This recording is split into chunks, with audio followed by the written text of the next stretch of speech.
Hello mga kadasi, kamusta kayong lahat? Gusto ko lang i-share sa inyo yung weekly routine ho namin sa gawain ng Panginoon, sa children's ministry, and sa adult.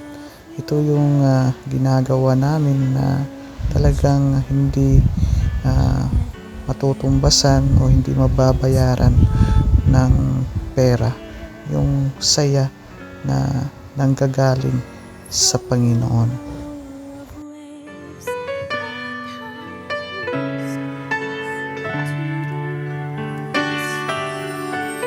Diyos di kumukupas, huwag ka nang malungkot. Oh, praise the Lord. Panginoon, mahal na mahal kita, Panginoon.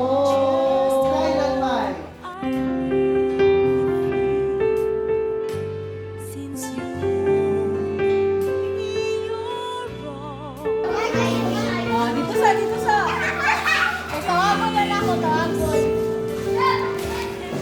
Wala pa yung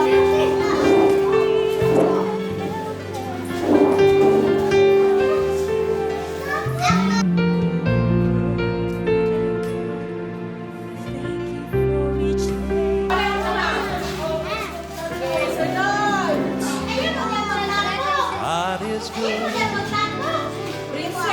all the time. Put a song of praise in this heart. God is good all the time.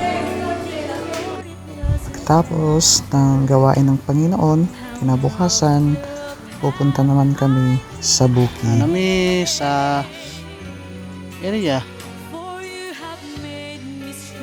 Merong amigo na ko, RJ. Kapag tubig.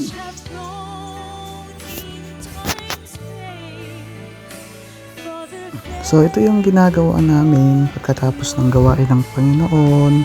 Pupunta naman kami sa bukid at magtatanim na kahit ano na itatanim para ma-sustain ang mga kaunting mga pangangailangan, dahil kailangan mo rin balanse na masagawain ka ng Panginoon at kailangan mo rin maghanap buhay, dahil hindi ka talaga magugutom or hindi ka pababayaan ng Panginoon kung ikaw ay masipag at may pagtsatsaga sa buhay. Ayun, ang gagawin namin dito ay magtatanim kami ng mais na kahit papano may hihintayin kami ani.